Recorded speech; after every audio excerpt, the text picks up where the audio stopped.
It's going down today in crypto. CZ versus Sam Bankman-Fried. Binance delivers a death blow and FTX stops withdrawals. Balance sheets bleed out as insolvency rumors become a self-fulfilling prophecy. What effects will this have on crypto? And is USDC's circle at risk? My name is Frankie Candles, and it's story time on tonight's Crypto News Wrap-Up. So let's get it. CZ and Sam Bankman-Fried have more in common than top spots on Forbes' richest blockchain billionaires list. In fact, these two go way back. Founded in 2017, Binance quickly became the top exchange that no one could dethrone. That is until Sam Bankman-Fried founded FTX and gave CZ someone to contend with. Binance invested in FTX in 2018, which at the time looked amicable, but has now become an Achilles heel for FTX as Binance sells them on the open market, refusing an offer by FTX to buy them over the counter. Don't feel too sorry for Sam Bankman-Fried though, because it's come to light that his winning strategy has been to befriend regulators and push forward a bit license that would mark the end of DeFi and a lot of mainstays of what we know to be crypto, leaving SBF the last man standing. Today's catastrophe started with a report by CoinDesk suggesting Alameda has a lot of FTT tokens on its books, and by a lot, I mean too many of the 14.6 billion in assets. Most of that was FTT tokens that are centrally controlled and can be printed out of thin air.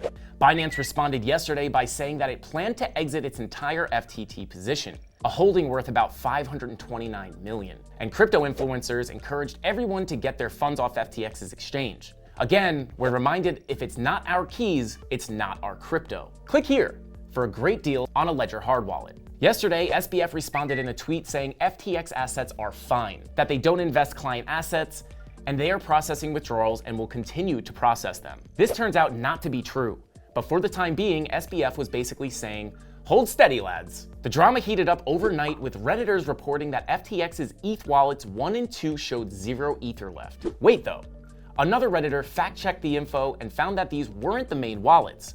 But once FTX's main Ethereum wallets were located, Redditors were shocked to find out that although the value was not 0, what was worth 100 million in ETH yesterday was whittled down to 13.7 million today. At this point, you gotta think, the lads were starting to feel unsteady. By 6 a.m. Eastern, CoinGlass had reported the Bitcoin balance on FTX exchange had been affected as well. And by affected, I mean it had gone to 0 and beyond, with minus 197 Bitcoin after 20,000 Bitcoin left the exchange in one 24-hour period.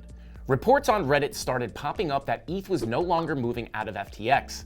And in the last 2 days, $538 million in ETH withdrawn from their balance sheet. This doesn't count the company's Bitcoin losses or losses they incurred by buying up companies that they have definitely not had time to make them any profits. By 9 a.m., the block had reported FTX had officially stopped processing withdrawals and that the last transaction from FTX happened at 6:37 a.m. Eastern Time. At the time of writing, the FTT token hit a low of just over $14 as investors worry that the worst of this market meltdown is yet to come. With all the USDC FTX is exposed to, some are even worried about the Circle stablecoin's peg. Hey Frank, you're actually right about FTT falling just above $14, but before we jump into our market watch, let's actually just go ahead and take a look at where FTT is now. Yikes! FTT coming in at $5.91, down 73% in the last 24 hours. Absolutely insane, but let's go ahead and do our regular market watch here. We've got Bitcoin coming in at $18,471. We've got Ethereum coming in at $13.21, and what an insane day for crypto, guys. We had massive pumps, massive dumps, and we even came down to make some lower lows. Now, I want to bring you guys over to the charts to take a look at FTT, because in the free Frankie Candles Discord, I did mention to everybody that if FTT lost between $22 and $20, it would likely be a straight shot down into the single digits. And the reason for that was this massive volume gap we have here. You see all this volume right here, and then a big fall off with that big goose egg. Nothing there to hold you up. So we knew that if price broke this white line, it would be a straight shot all the way down to at least $10, which was where your next high volume node was, but we actually broke even further below there, bottoming out below $3 Absolutely insane stuff, guys. Now, I am expecting a short-term bounce on Bitcoin due to the lower time frames. However, those higher time frames are looking like they still want to cool off, so we might not be out of the woods just yet. And if you guys want to stay up to date on the charts, you could follow me at Frankie Candles on YouTube or Frankie_Candles on all socials. Back to the news. Yesterday, CZ's learning from Luna jab seemed like more of a rap battle style diss than a real possibility. But now this all-out bank run on FTX means something catastrophic like that is actually in the realm of possibility. As its reserve gets whittled down, PeckShield Alert reported that 68.3 million in stablecoins had been transferred from Alameda Research to FTX within a 4-hour period. And one of the major stablecoins being sent is none other than Circle's USDC.